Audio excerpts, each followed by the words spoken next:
Welcome again, everyone, to the Transform Your Birth podcast. Thank you for being with me today. I have lovely Laura and little Sonny. Oh, if you can see this on YouTube, that's wonderful because he is such a cute little fellow. He's beautiful. And he's got a t-shirt that says on it, "Ladies, I have arrived." Good old Sonny's already showing his charisma. Absolutely. And and it's great having Laura today because she's going to share two stories. And I love, every birth tends to lead to the next one. And vaginal birth after cesareans are an important, we need stories around that to build confidence in women if they do choose to go down that path. So let's let this story inspire you. Thank you, Laura, for coming on, darling. Thanks, Tracy. Thank you for having me. No Yes, worries. I've had two very, very different births. So Yeah, my let's kick off. first, Can I yeah, just ask you a couple of questions about your sure. preparation? Because I think it's important to realize that we can't control birth, but we can influence it, and preparation is an important thing. So, what did you do for baby number one?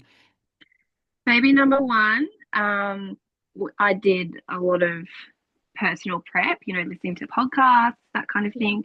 But my husband and I did do your course, Transform Your Birth, Hmm. which was amazing. We went in feeling nervous and had a lot of apprehension around birth. I know I was a bit fearful having being my first birth.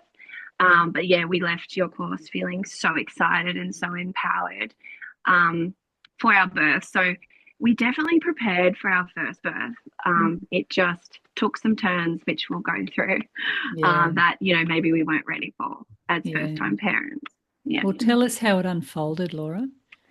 So my first birth was in May of 2022. Hmm. And I went into spontaneous labor at 41 weeks on the dot. So literally my waters broke like in the movies, like, which was crazy. I woke up at midnight being like, oh, something's happening.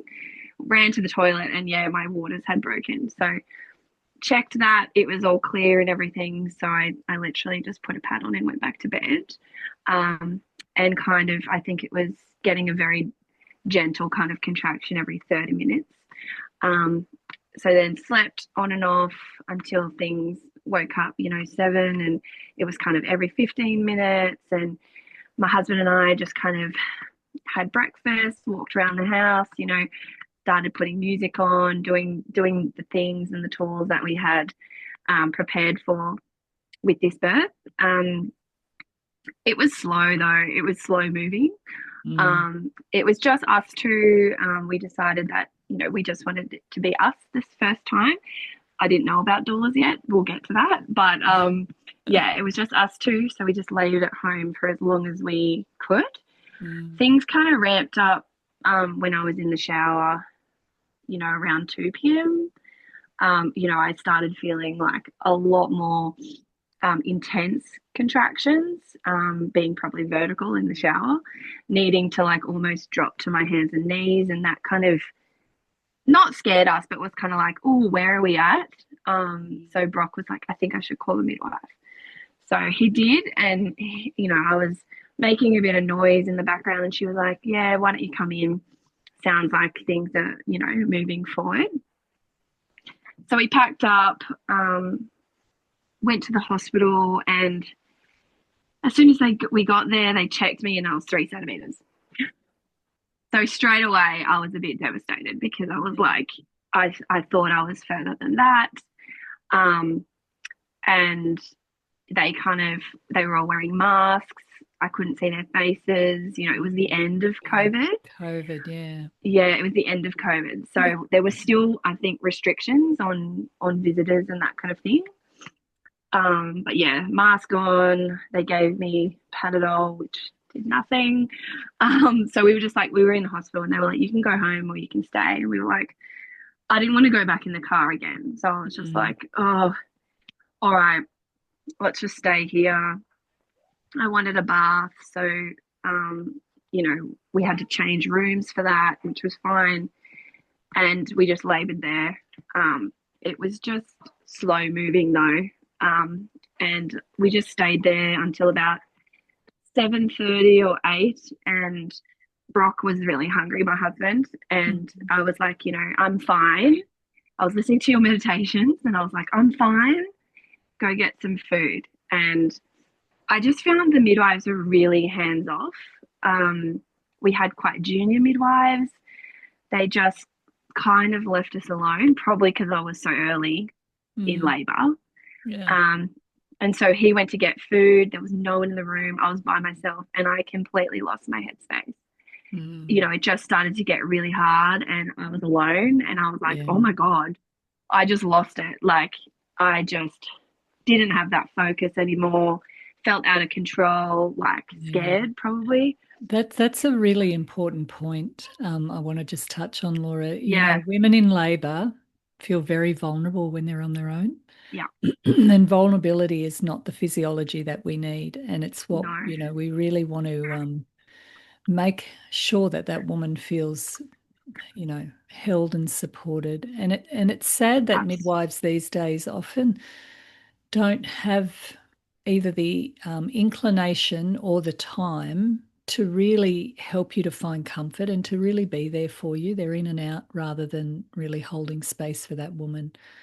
they Mm, really were. And I had actually witnessed a birth previously. yeah, I was a support person for one of my girlfriends. And she had such a hands-on midwife. yeah, So I was kind of like expecting that. yeah, And I mean, I didn't ask for it, but um, yeah, that was a real game changer. That I can see it as I reflect back. That was the turning point for my labor when right. I did lose that headspace. And Brock got back and he was like, oh my God, like I was a mess. I was crying, it was too hard. Mm, It was all a bit hard. yeah, And I was literally straight up. I was like, I need an epidural. mm, Like, I can't do this. yeah, I don't know what I'm at, but and they checked me and I was like 5 centimeters or something. Like the progress was quite slow. mm, Brock tried everything, bless him. He put the music on, he put the shower on, he filled the bath. He's like, we're good, let's do a meditation, let's get in the bath. Like he was so great, like trying all the toolkits, that we had worked with in your course. But I was just like, it was my headspace. mm, Um, and I clearly didn't feel safe. And it was just like, yeah, doubting my body. So I ended up getting the epidural, and it worked, but I obviously had to lay down in the bed. So I couldn't use movement or anything like that. mm, And then Aluna, my daughter, she didn't like, so my labor slowed down, which happens commonly with epidurals. And yeah, then they gave me the Syntocin, so the artificial yeah. serotonin, is it? Yeah, the Oxytocin. hormone, oxytocin, Yeah, yeah. um, to try and speed it back up. But Aluna didn't like that. Her heart rate started, flip flopping around a bit. So then there was extra monitoring, and then there was beeping, and then there was cause. Darling, it's okay. There was beeping, and there was cords, and then Mm, finally, there was extra monitoring, and then finally it was like, okay, you guys get some rest. And then there was a junior midwife. I was trying to sleep, and she was fiddling around with all the cords, like beep beep beep beep, like right next to my head, um, as I'm trying to get some rest. And I'm just kind of like, what are you doing? mm. Like she's just there fiddling around, and then all of a sudden I feel some wetness on my neck. My epidural had come out. Oh, Um, yeah, I think probably she might have fiddled around and I don't know how it works anyway, but it had come mm, out. And so they had to, I was like, what's this? And then she's like, oh, I've got to get my senior midwife. And I was like, okay. And yeah, it turns out they had pulled it out or whatever. And so they had to get the anaesthetist to come back and do it again. And the anaesthetist was not happy about it, nor was I. But yeah, so then there was just all these things happening, so medicalized and breaking my space. That's a lot to deal with, isn't it? And this is, I mean, in an ideal world, in ideal circumstances, with people who, are confident and skilled and, know how to support women in labour, we'd be very, very aware of not disturbing the mother in labour. Like any Yeah, animal, if you disturb any animal, you can literally change that labour. And of course, fundamentally, we are animals too. And exactly. that's a lot to deal with in terms of helping that woman surrender to the labor. Because when we pull women out of the zone, we call it the zone where they go primal and they don't think, and we overstimulate them with activity and noise and different people coming in and out, and anaesthetists who are happy or not happy, and all of that can really change that hormonal cocktail. You can go in from a relaxed space to a more stressed state, and that's a whole different cocktail.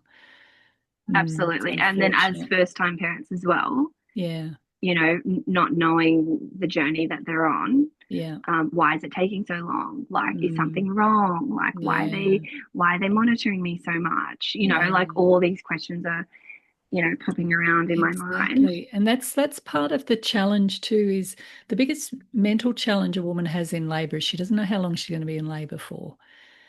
And but Mother Nature knows that as complex creatures, she goes, oh, let's put a bit of timelessness into the cocktail of endorphins. And Yeah. so ideally, we don't even care what time or how long we've been in labor for. We're just totally in the zone and we've gone into a state of timelessness. Um, and so when we do vaginal examinations and we get a number like, well, you're only 3 centimeters, which is what you got. By Mm, the way, 3 centimeters is well progressed in a first time mother because labor doesn't start at 0 and go to 10. It yeah. starts before 0. And the role of your contractions for a first time mother is to thin out, well, for any mother, is to thin out the cervix before it even opens the door. But when it's the first time your cervix has ever been effaced or thinned out, it can take a lot of contractions to do that work before you even open the door. So if you've been in labor for a few hours and you get a measurement like 3 centimeters, you think, oh, it's not working. When in Mm, actual fact, you're actually well progressed. And whatever it's taken you to do the first few centimeters has absolutely no bearing on what it's going to take you to do the rest. So, part of the mental challenge we have in labour is we like to know where the finish line is, but you actually don't. And so, yeah. even getting a measurement of 5 centimeters is very well progressed because I've seen first time mothers go from 5 to 10 in an hour. But it'll depend. It'll depend on whether you're active. It'll depend on whether the baby's pushing at the door, the position of the baby's head, how well it's presenting on the cervix to give it those lovely mechanical pressures to open. So it gets a bit tricky, doesn't it, with that mental stuff. Were you able to get Absolutely. back in the zone, Laura? So the epidural allowed me to sleep, I guess. Mm-hmm. And they did check me, I think, before I went to bed. And the Mm-hmm. junior midwife did it again. And she checked me and she was like, mm, just give me a minute. And I'm like, Mm. sorry. Jeepers. Yeah, And then she that's goes not out a of the good look. and then she goes out of the room and I look at Brock and I'm like, what just happened? And she's like, I need to go talk to my senior midwife. I'm like, that's Yeah, not a good thing to no, say to someone who's laboring, and exactly. Mm. anyway, so she came in and then she checked me again. And they're like, oh, I think, you're either 5 or 6. We're not really sure. And I was like, okay. Um, Also, again, not good news in terms of my Mm. headspace. Yeah. So, they're like, get some rest. Hopefully, your body will, dilate the rest. And then again, because I had witnessed this birth with my friend, she had an epidural and she dilated to 10 centimeters and it was all joy. We were laughing and playing cards, and that's in the back of my mind and being like, why is that not happening for me? Right. Mm. So I did get some rest, and so did Brock. And then that was probably like midnight to 6 a.m. And then we woke up, and the room was filled with doctors. And they were like, your baby's heart rate has dropped to the same as yours. We need to talk emergency C-section right now. And I was like, obviously, Brock and I were just like, what? So I turned to him, burst into tears, and just said, "Can you please give me a moment with my husband?" Mm. And I looked at him. They gave me that space, and I looked at him, and I was just like, I am so exhausted. I Yeah. just want her here. I just want her safe. At this point, it had been 32 hours. Mm. I was completely exhausted. I was like, why is this not happening for me? But again, like now it's kind of like her heart rate's dropped, and this is different. It's like I want her here safe. So Mm. we were like, okay, let's do it. So because of that, it was our decision. Like I Yeah. felt empowered in that moment, that I had been like, no, give me a moment with Brock, and it was us Yeah. making that decision. I want to come in there, but I often say, certainly when I was a doula, I'd always try and create space for couples, particularly for the Yeah. woman, to readjust and recalibrate to a new plan. Mm-hmm. And assuming it's not a medical emergency, if you're in a situation where you're going from plan A to plan B, please don't hesitate to say, can you just give me a minute? Because when women have the time and the space to get their head around how this is changing, and obviously you tuned into, okay, the baby's more important, I've got to get on board with this. When women have that time and the space, they're able to adapt to the new plan.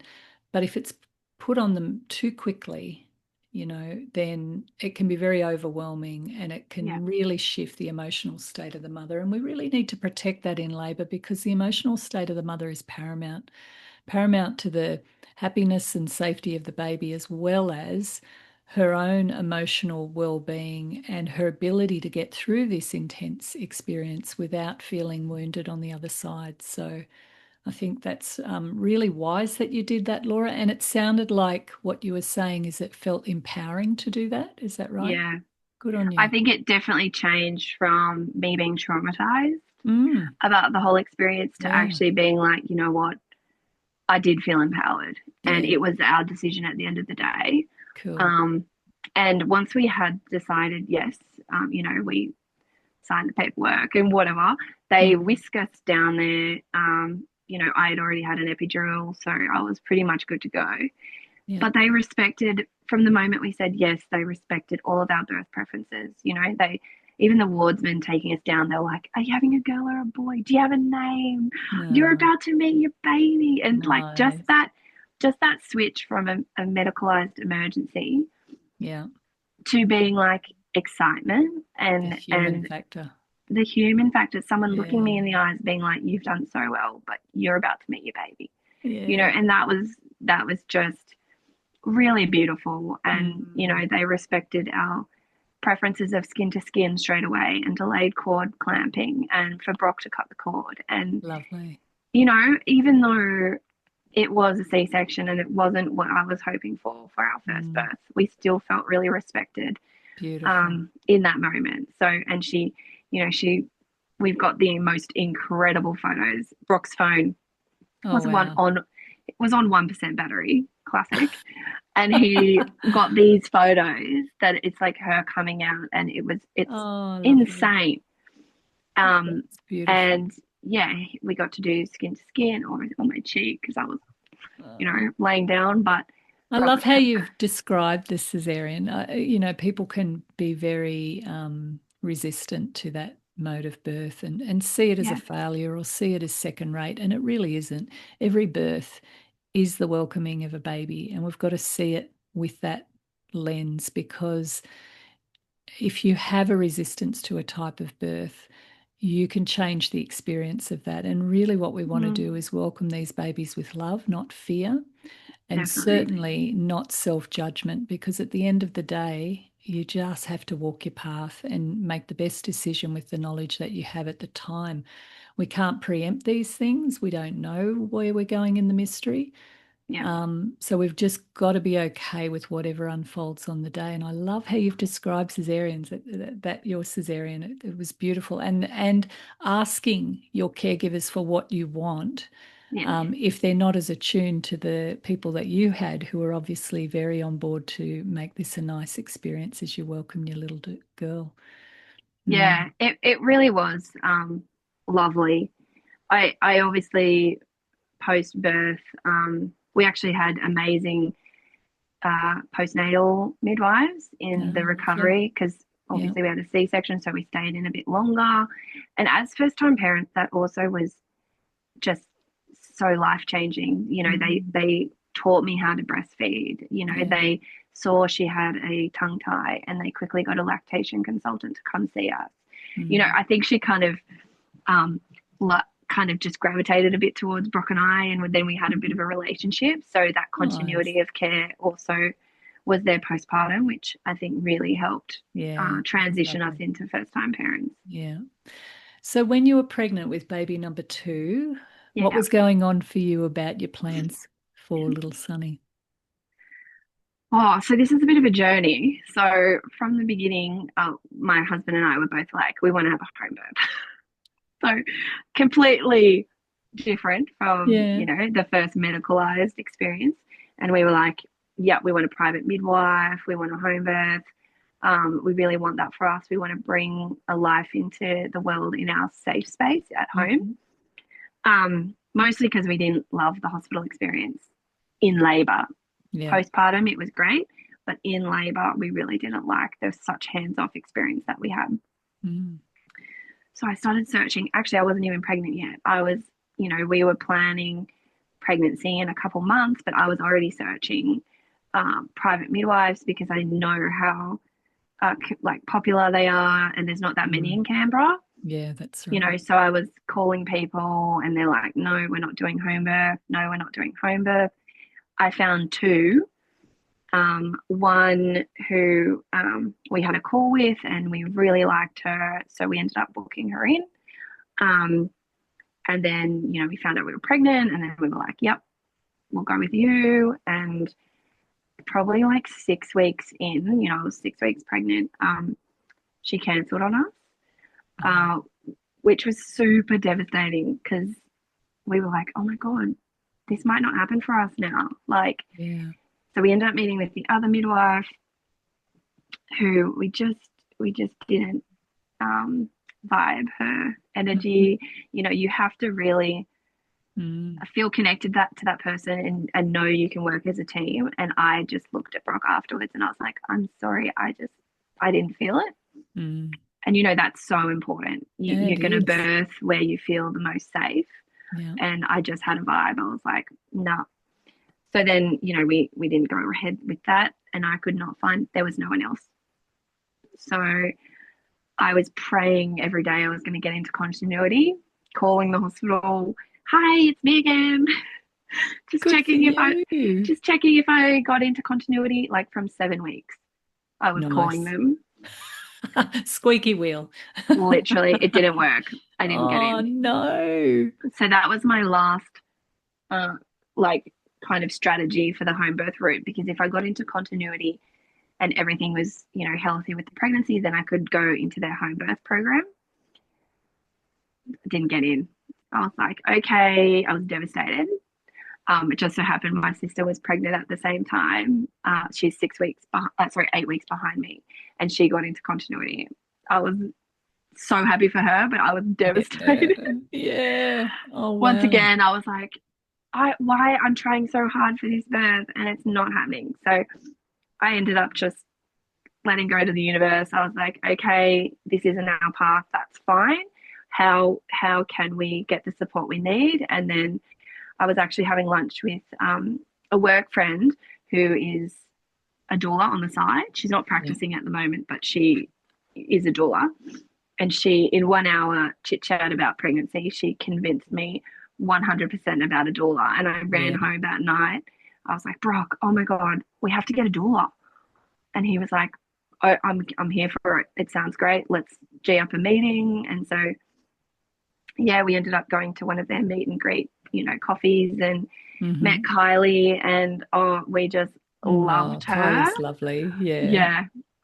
So we came back from that coffee date, and we were just like, yeah, we want Kylie. We want her there.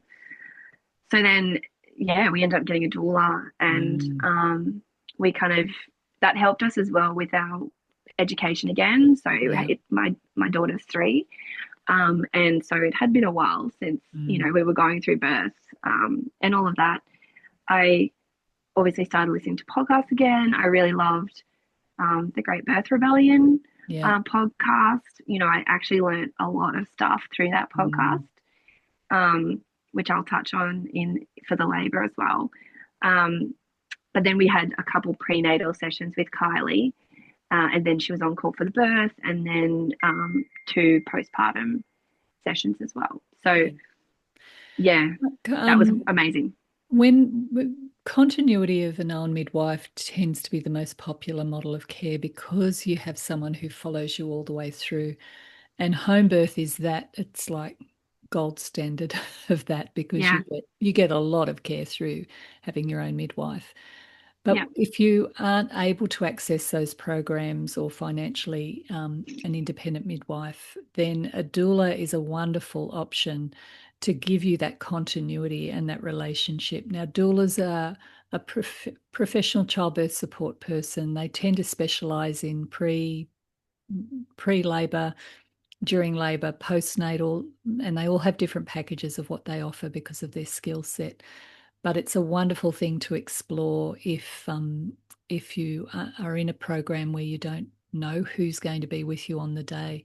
Now, they don't give medical advice and they shouldn't be influencing your decision making other than helping you to understand what the landscape is. So it's important. yeah. And it is a vibe thing. You're so right, Laura. So, how did things unfold? So we had our sessions with Kylie, which was amazing. We did a lot of birth planning and Yeah. birth prep. Yeah. I this time around we wanted mum there as well, so we went from just us two to having Kylie, my mum, my sister was going to be there as well, but she ended up looking after a Luna for us. Right. Yeah. Um, so we went from not much support to amazing support, which is Yeah. one of the big things that we really wanted. That was Mm, different from our first, not only for me but also for Brock. yeah. I think it's so important. The husband has such a role to play, and he's your person. He's there, amping you up, telling you what you need to hear in those moments. But he also needs support. Yeah. And so Yeah. it was really important that Brock also had a good relationship with Kylie and felt safe in that space as well. That was really Mm, important for me. very cool. So yes, the pregnancy was healthy, normal. I didn't have gestational diabetes this time. Nice. The first time I was literally on the cusp. My GP was like, "You don't have it," and they changed the scoring whatever system.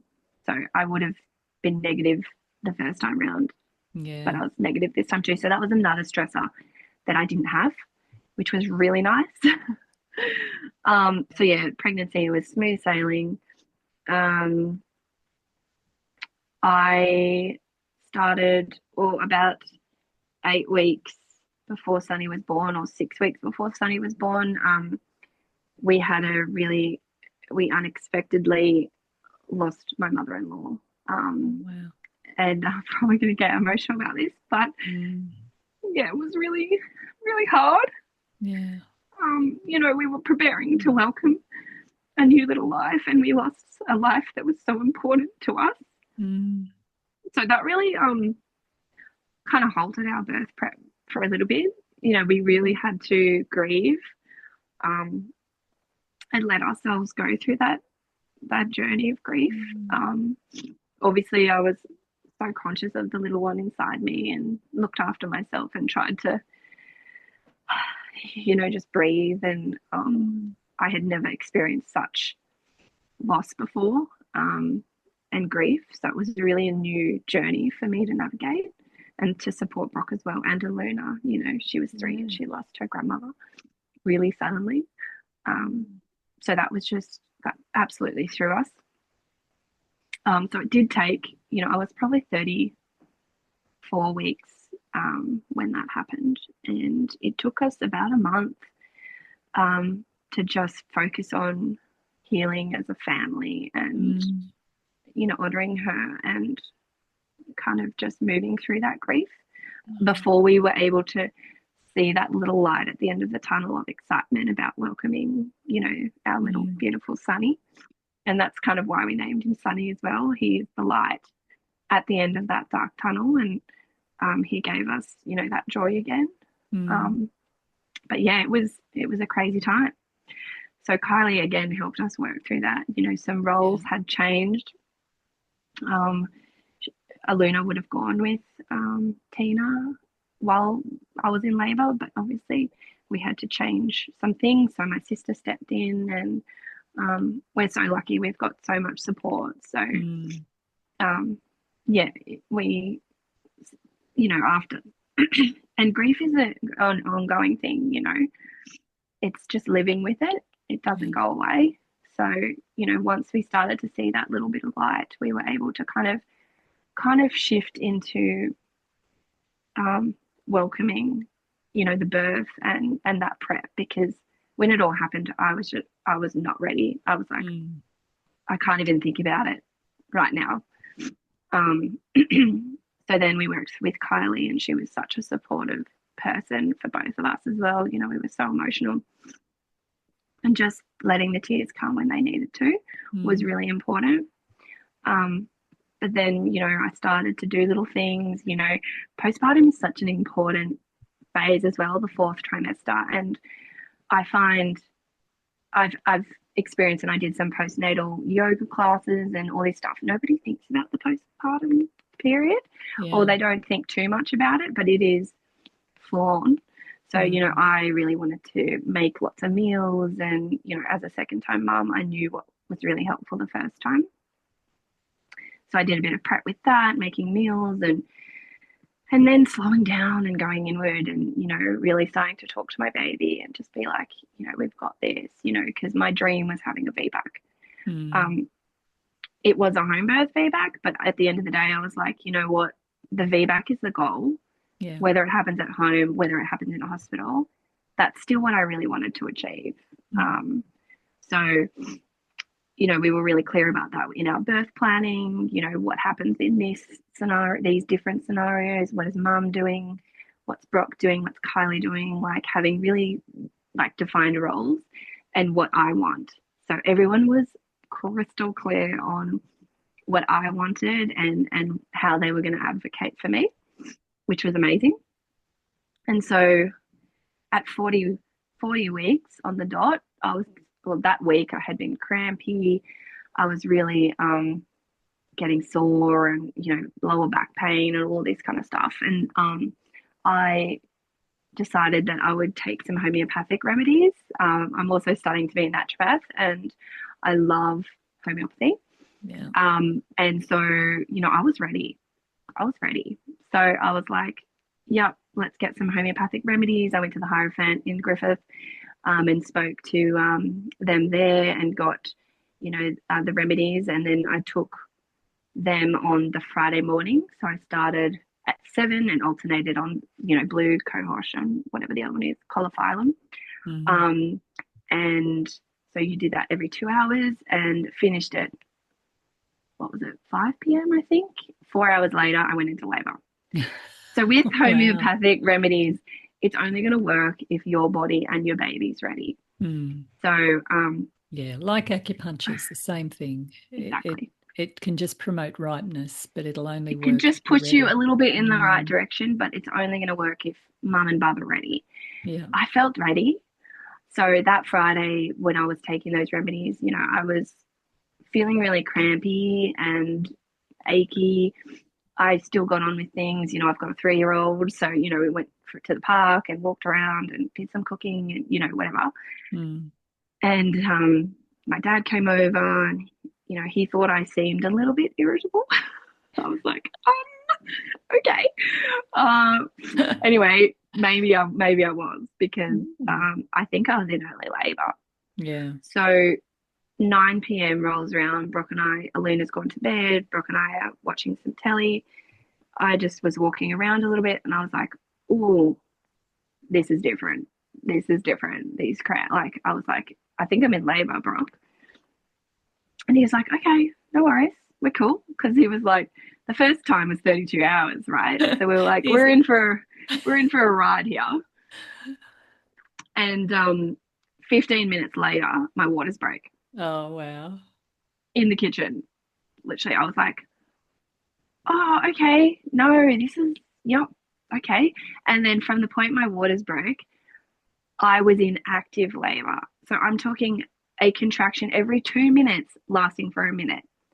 And I was timing, I literally got out, down a piece of paper and I was like, Brock, we need to be timing these because they are coming hot and fast Mm, and so intense, like to the point I couldn't talk in these contractions. And I was just like, it's just staying every 2 minutes. I was like, mm. this is wild. I'm like, call Kylie, call my mum, call bloody everyone.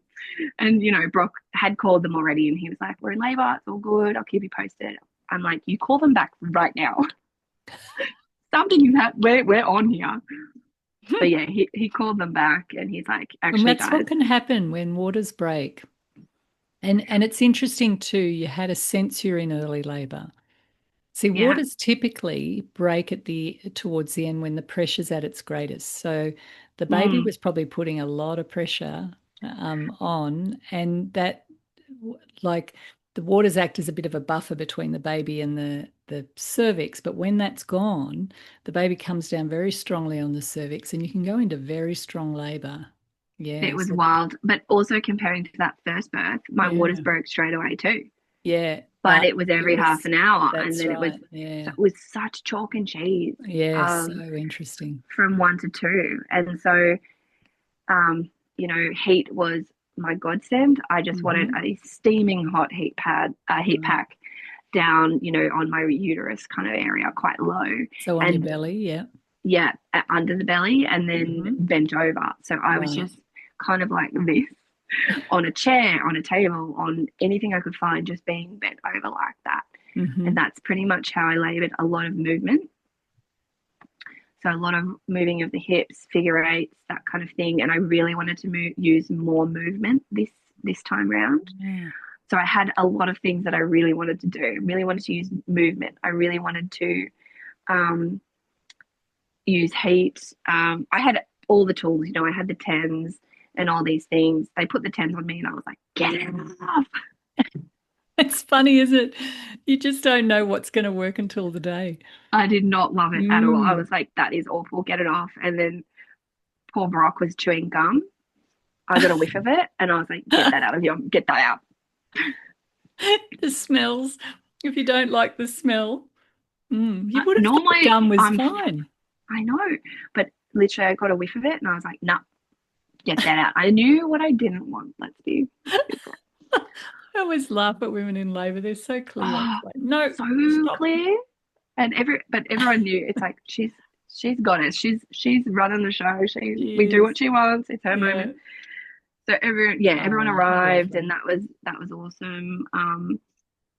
Yeah, we were timing. We like two for 2 hours. I Yeah. was having those same contractions every 2 minutes, lasting for a minute. Around 11 p.m., things started to get really intense. Like I starting to kind of get really agitated. Still bent over because that was working and using heat, but I started to say things like, "I can't do this. This Transition. is yeah." Like it was starting to get. It was just changing. And Kylie, between a contraction, you know, she was like, "Laura, do you think you're going to be able to let go at home?" And I said, "No." And she was like, "All right, we need to go to the hospital then. We Mm, need to go." And I mm, was like, "You know what? Yep, let's do it." In my mind, I was just like, "It's happening right now. We need to go right now, or else it's not going to happen." mm. Just because it was starting to get so painful. Yeah. Oh, the other thing that I really wanted to do this time was use my voice. So Mm. in my yoga, prenatal yoga, um, that I did with offspring Yeah. yoga, Uh-huh. and it was like the buzzy bee. So, you know, using that kind of stuff to really distract your mind, using sound Mm. and your voice down in your voice box as well. And so I used that from the moment my contraction started as well. I was vocal, and I started to get real primal.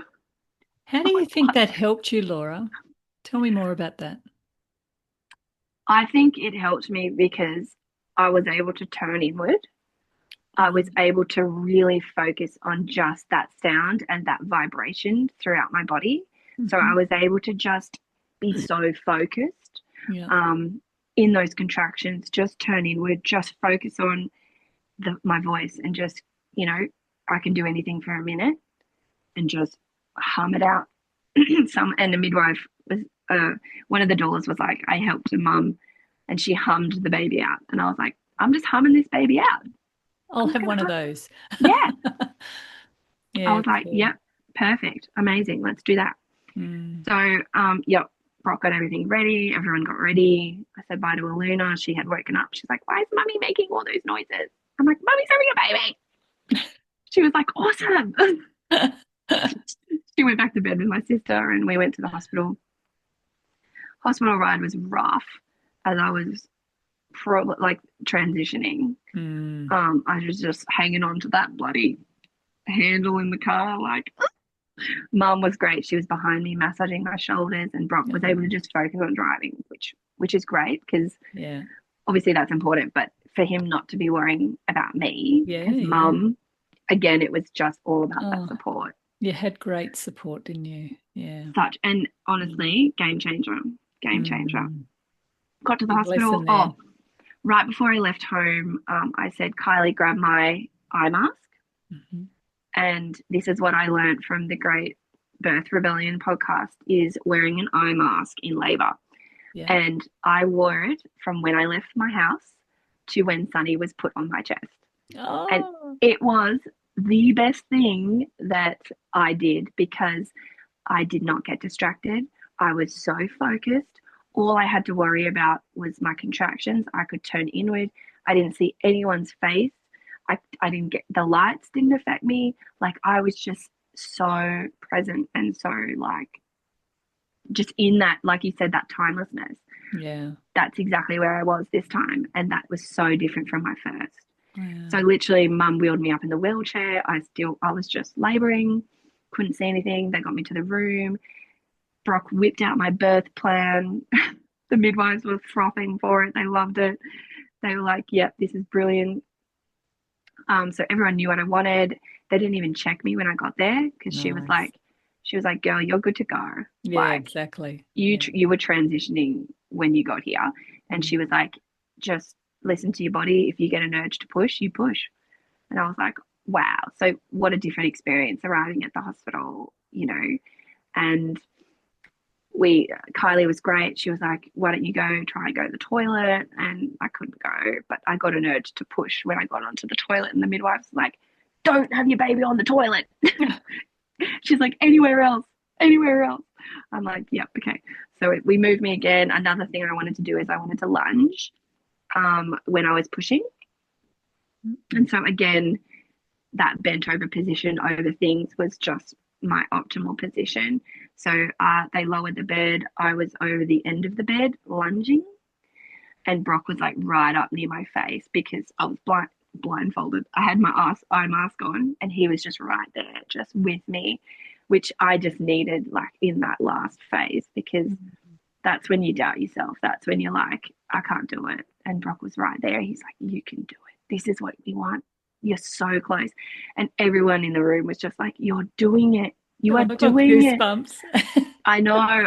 It was like I had a squad who were Oh. just, it was amazing. And so, Mm. I started pushing and um, got the urge to push as well, which I had never experienced before. Mhm. Um, they coached me really well. Obviously, I was still blindfolded as well. I just listened to my body. And then between every contraction, I just, not collapsed, but just Mm. completely let go. Rested. Yeah. Rested. Kylie was there shaking my arm, loose jaw, loose lips, all this stuff. And I just collapsed and regained that energy to go again. Mm.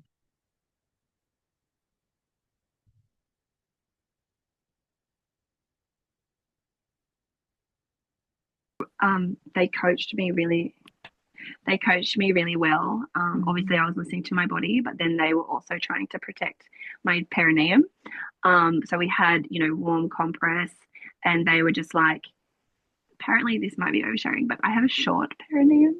Uh-huh. And so they were really trying not to let me tear. So, Mm. they were coaching me, and he was crowning, and they were like, go down and touch him. And I did, and that was amazing. And um, definitely nice burning ring of fire there as he was crowning.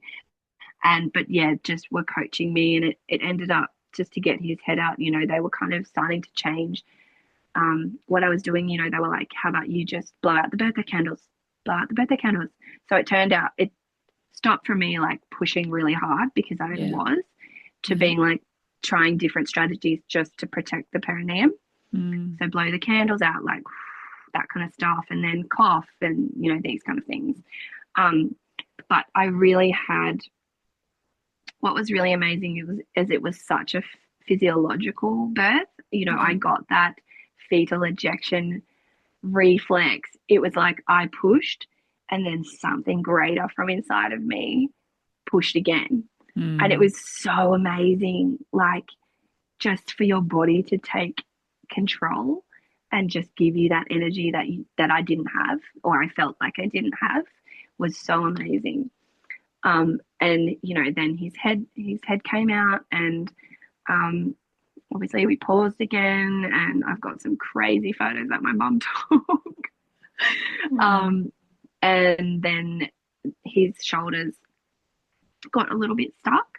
Mhm. He just wasn't moving, and the midwife was like, I'm sorry, darling, I know you don't want to be on your back pushing, but we need to get you in a different position just to get his shoulders out. And I was like, yep, no worries. Head sticking out, I somehow just stood up and got onto the bed and rolled over onto my back. And Brock was just like, oh my God, he was like, how did that even like physically work? He, he was describing it like, the kebab shop with the meat on the Yeah. stick. He's like, how did his little head not just pop off because it was just sticking out? It would have been a wild thing to see. Yeah. But yeah, I literally just got onto my back. The midwives helped me, and then they were like, just do 2 little coughs, and I was just like, and then out onto my chest, and Oh. I'm desperately trying to get my eye mask off, which I had been wearing the whole time, and was just like in shock. Brock and I were just elated, oh my God, he's here. We did it. And everyone's like, you did it. And I'm just like, what? I was really in shock, so much shock. And we also didn't know the sex. So I kind of thought it was a girl. I don't know why. I was sicker actually Mm. in the Mm. first trimester than I was with Aluna. I loved sweets. I drank milk from the bottle, which is so gross. And Brock was like, it's a boy. As soon as he saw me do that, he's like, it's a boy. Anyway, so we didn't know the sex. And someone said, I think it was my mum, she's like, is it a boy or a girl? And I hadn't even looked because I was in so much Yeah. shock. And I just lifted him up, and I was like, it's a boy. And genuinely, it was the most out of body experience. Like, Wow. and Kylie actually got it on video. And I'm like, that doesn't even sound like me. Like, it was out of body. I was still on another plane Yeah.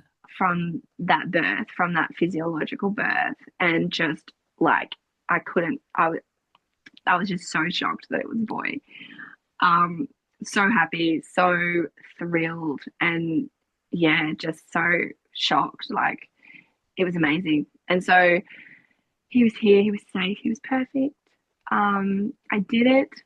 I was, and the whole room were just like, you are a superwoman. Like that Oh, was my dream VBAC. The yeah. midwife, Oh. the 2 midwives we had a senior midwife who had had a C-section her first birth, and she was like, I want that for me.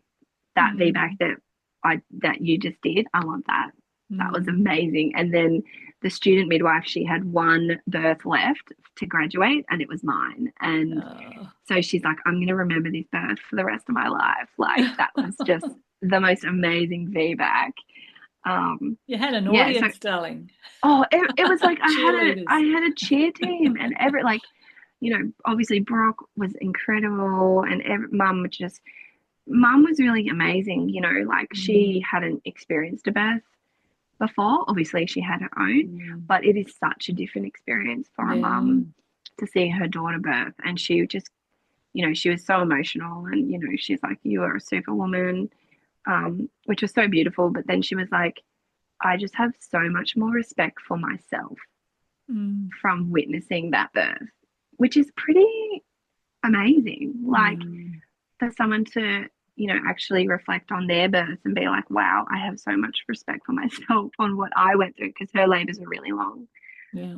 as well. But yeah, we were just so thrilled. So from start to finish, 4 hours Wow. compared to Goodness me. 32. Yeah. That's And that's the truth of it. It can just every birth is just so different. Can I ask yeah, a quick question? yeah, Was there pressure to monitor, to do continuous monitoring? no. Okay. So they did put a cannula in, Mm-hmm. which I said, okay. Yeah. Um, that is the only thing. Oh, no, sorry. They did put a monitor on my belly, Yeah. the pink one. Right. But I think because it was so progressed, I think it didn't really matter. I got Mm, the urge to push not long after being there. right. They just kept it on. Mm, But again, I was blindfolded. I had my mask on. So everyone was kind of talking to me, or talking to my team who knew what yeah. I wanted. Yeah. Um, so that was really amazing. And there was no like, I didn't even need to get checked, Mm, which is completely different from my first birth. yeah. And did you avoid tearing? No, I didn't. I had a second-degree tear, Yeah. um, just shallow, like Yeah. didn't Yeah. wasn't deep. So the work that they did do with me probably helped. Yeah. But at that point, I didn't care. No, that's I always a good point to make because people can get their heads in a spin about the idea of tearing. And Yeah, typically at the time, it's the last thing you think of. But it one of is. the things I loved about your birth is you had very hands-on midwifery skills around coaching you not to push too hard, too fast. The whole, when we see it on TV, push, push, all that shit puts women's No. bodies under enormous pressure. And that's where we get, our recovery can be a lot longer with that Yeah, sort of approach. But that little just careful, let's just open and yeah, it's it it's was so wonderful. cool. It was Mm, so cool, and I got that hands-on experience I wanted from the midwives. yeah, Again, chalk and cheese from my first birth when they were yeah. in and out the door, masks on. These women were on my team. Like, I didn't Mm, even know them, but they were like, yes, you've got this. You are birthing your baby. This is happening. Like, you are, beautiful. yeah. So just the most incredible experience. Yeah. So what Just, did you learn about yourself, Laura? oh, that I'm powerful, that I Yeah, can do anything, yeah. that, and just such pride for myself, Mm, for having a goal and doing the work yeah. to actually get there. You can't go in being like, I'm just going to wing it, Yeah. because that leaves you feeling out of control. Not not I guess, yeah, not in control. Yeah.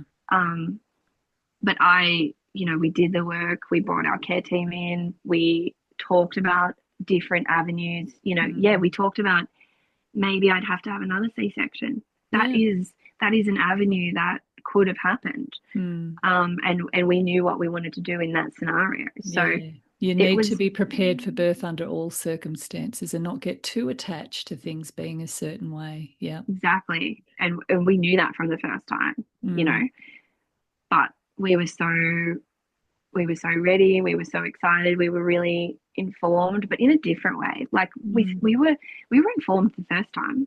yeah. The difference was we just didn't have the support when Brock needed it, or Yeah. when I needed it and Brock wasn't there. We Mm, still educated ourselves as much as we could. So I just think doulas are the best. Yes. I think, Yay, but I doers.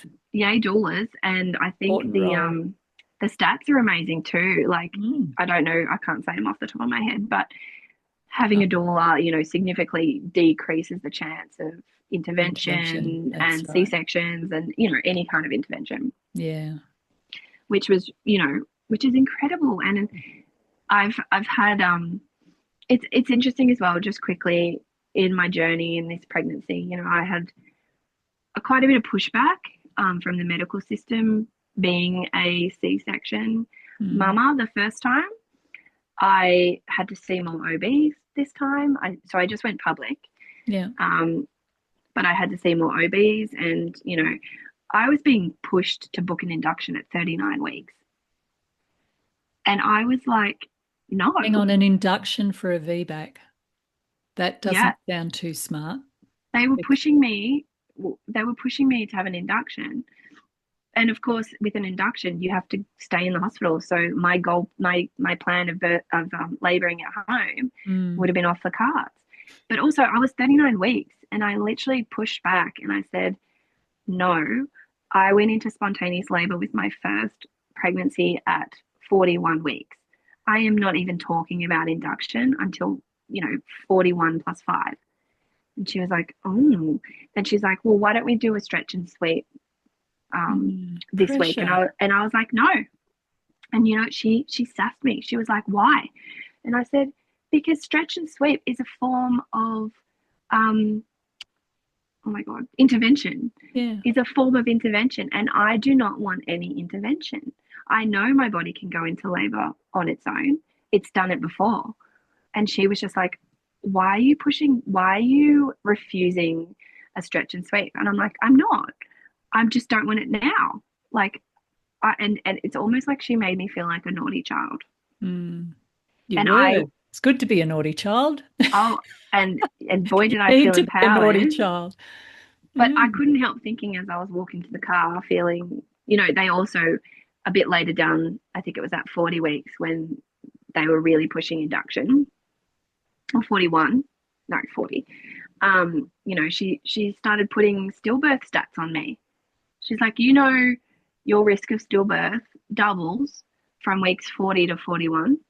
And I was like, how dare you put that on me? Mm. Because I know that it's like 0.2 to 0.2 to 0.4% or something of Mm. births. Yeah, yeah. But I'm like, how dare you put that kind of fear in a woman who is so close to going into labor and Mm. birthing her baby? In Mm. what world would you put that kind of fear onto someone? Yeah.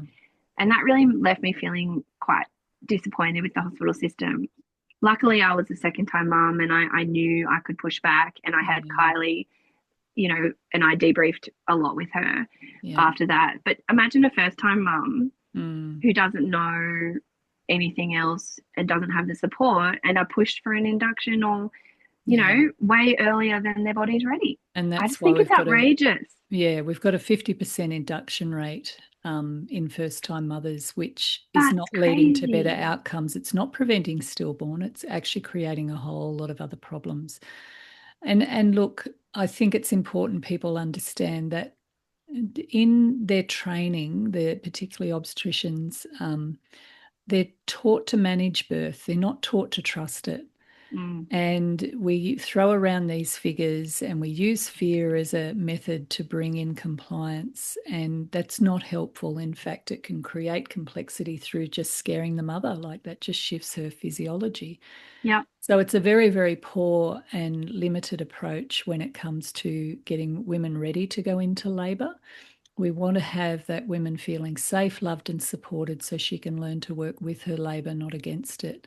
And exactly. it's great that you've brought that up. And I think people listening need to appreciate that whilst they're doing the best that they can with what they know and how they've been trained, you have to appreciate that there's a fundamental foundation to their training that is about managing, making things happen, forcing it, and birth most of the time just needs trust and patience. But what they're not, and to be fair, they're not given the luxury to trust and be patient either, because if things go wrong, they get their backsides hauled up into a court of law and they have to justify not doing things. It's much easier to say, well, I did this and I did that and I'm not medically negligent, than it is to Yeah. say, well, I just couldn't see any contraindications. I just trusted the process.